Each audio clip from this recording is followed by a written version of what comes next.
Nyomani atena mfie bebre a ye bo astew a wosigu emu nsem ekasa kire oman ni mu mmabuno ene ho nkomo na ye ba betwetwe memo achemo akwaba Badwam Ahosepe dwumadie so world of entertainment the fata oni no sum still no ye hwie bigu na ofa bibo aboso mini at Sandra oheme ametiwa dwumanyame Adom entertainment ame ye Ghana fo chiremu a woni msa Sandy no we dey jayo oye guy sister Sandy be a guy me we say mommy channel was mommy channel was na na ba ye cheche and I mean saka me ba ko studio has say it's very rare say ubenya legend ba ewo wonchen say legend ya mbeto no nanso ne baguso eto na dwuma pa eso eno ho komo ne betwetwe na Gen fu me ye sure say Ephraim Amu unim no a school history book mu ne ye tro ne din wom ye chekere wo oni a wo ye nwom a wo boye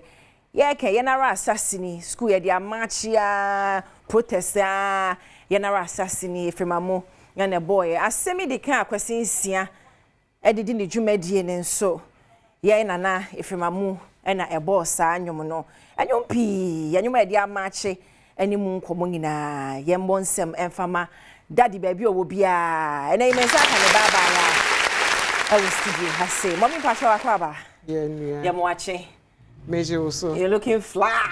Thank you. And so are you. Thank you, mommy. Ephraim Amu ebanka seni ni moja direct enyenche nkra na dwumadi esunku bia abekoso and hon komo ne betwetwe mama ye de we family enimu Ghana fo e show ne ka sesima ba ako dan ho adi kye wono mu a Ephraim Misonu Amu na me ye papa Owura Amu ne ba otoso miensa. Wow. Na me na eja me fa na dwuma oye no. Na intino me call university na me sua me call Winneba so intimi music education. Oh wow. Intimi trade was St. Monica's. Whoa. For about 6 years. Munchi. Wow. And I'm a Legon. Okay. African Studies. Wow. Ti hona me ye adwuma akosi se me je ma home in 2009. Wow.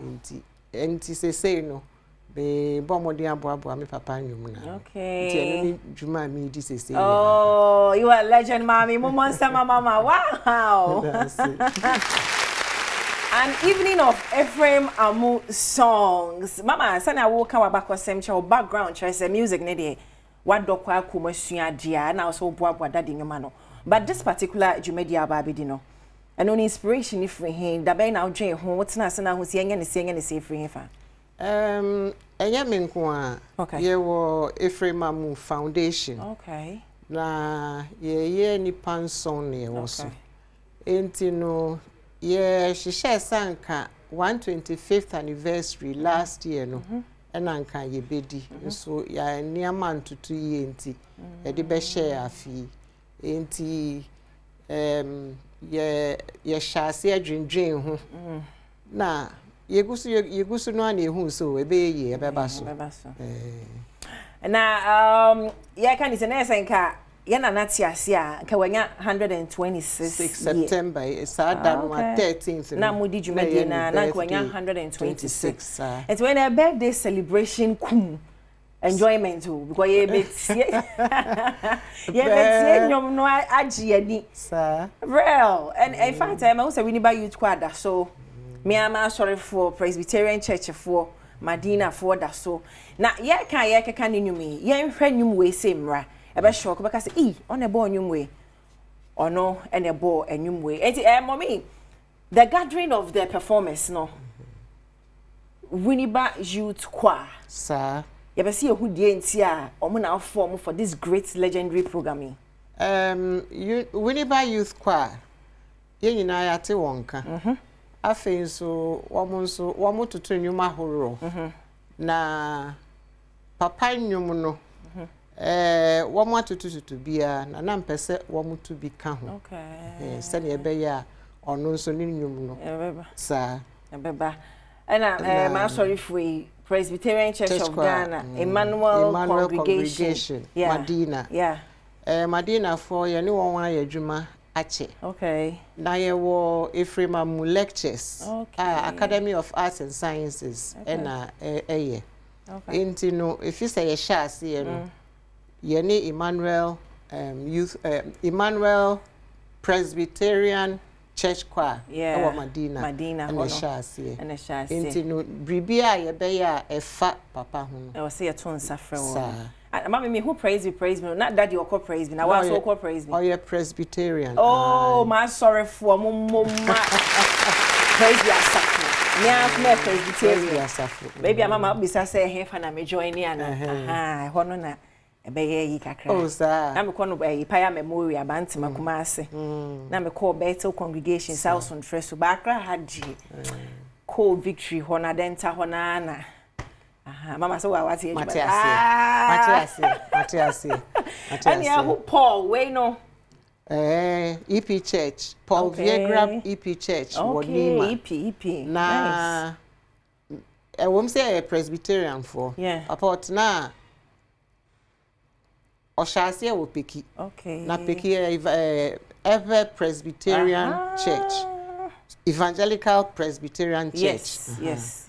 Ena otna Kumasi ena Betifi ni Akropon. Ehon so de Ghana Presbyterian Church. Na ne mane nyina ye boye nyina su wo Ghana Presbyterian Church. Wow. So say say if you pick into ye kopeki a EP Church. EP Church say de okaka. Nti ye wo Ghana Presbyterian ni ye wo EP Church. Ni na Presbyterian. Nyamena ni nyina be bisa hwan na agini di meje adwo Nyankopon nyema nyina so tuufo ne ye keka kosa nyamekro na enti ye ka no on say ya boda de nyom baako ye na assassin which is the most popular one na e be shock you said ya me be boyin so no daddy ene bo nyum eti we bra sisi a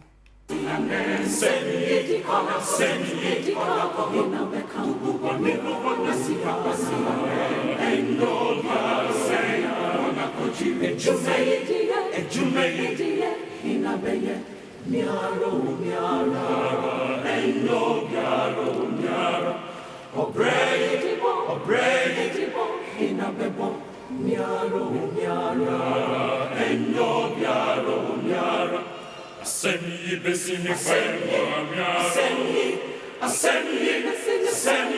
nyara asemi besini fayra nyara asemi besini fayra nyara obrai besini fayra nyara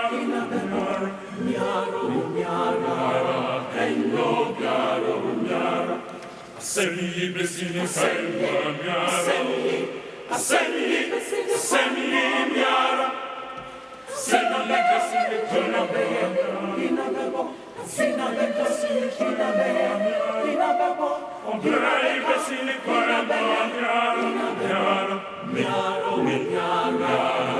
enyo miara. Kaya kwasinsia na eba na eto aso asemidika hena beka commander 6 miwia na order to aso.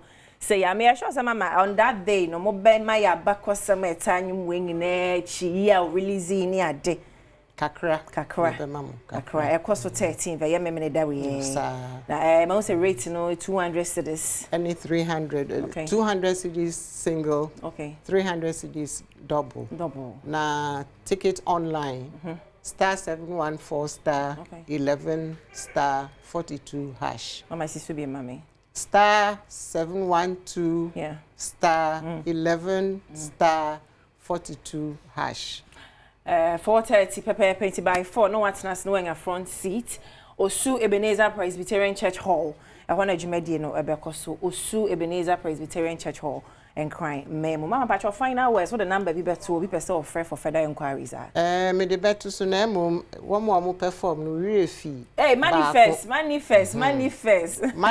can ho kire say ye pese enema fo emu from Gen Z for no omo so ye twi won ben papa nyum no dodo na nim omo nim Gen Z for ne mama omo nim enti no ya mano baako a ono ayimu baako a odi be ye ni Gen Z and a solid guy or be Gen Z or to be amra no metie no nice me so nyame adom e bi a meto ba ko bi mama to to ye there hu nti obeto and mama na ye freestyle ka crazy o be my some line back o papa nyom dey pa na your favorite song say o ka favorite yeah na ni edoso baby o ba ku bi a o say no pa na ope and now they my top 3 or top 3 me top 3 yeah enye nyame tweduampo nyame enye udin kese na nyam sen wow no ye baako great na baako nso ye hajiji no ye eve nyumto ekenya yeah ena meka say biakoye eno ye singing band for singing band nice I see nice and you mama mabubo so gina ye kra ya yira ti Gen foi I say me de kan ye na asase ya de Tree Street na iti momra 13 for so Ebenezer Praise be ho honom na de mama abobo so ye nkotie na live e wo honom mama pa show the number bi beto dwa obi be for further details okay 020 504 3767 the number no 020 504 3767 yo when mama pastor ebada say anope so je breba ha say ne betwetwe komo. It's been very insightful. Thank you so much for coming. So Madam Ahosepe papa 18 nyame adom wa 13 fiemfa yeni enche me jama makwan ma mensan monwom ne baako emfa ema ho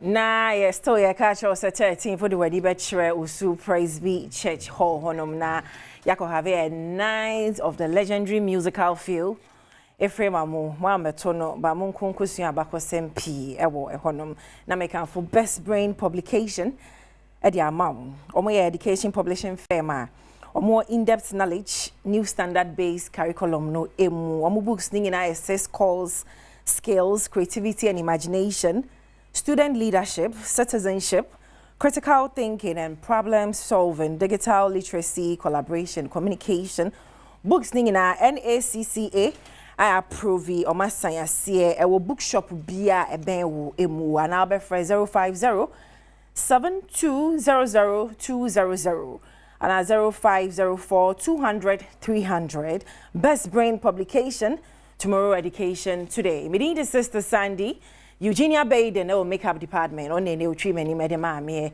hair logistics GH bo miti eagle wear mama tade share na Sarah Opare me director Sarah Opare ojina mu de den there say from Amu show Sarah be kobi Oko vodai for icons day and you me lizi nti won ko na won ko to be emfa emma na OPD I am a producer baby girl Richmond ho Isaac ho Thomas ho your supervisor Welbe Kofi Pedro Franco Sound MCR Thomas Azu Alex Yusuf omungina bomachidom ewa ha meja okwan a amen sam Ephraim Amu nyom ba ku bia sa okwa wo won say da we kura nim so na boy meboa nti na was 13th ukọ osu Praise Be ho kodwumadi no asibi mama fa bon rekente from Ephraim Amu Angel. I'm the guys queen. Bye for now 11:30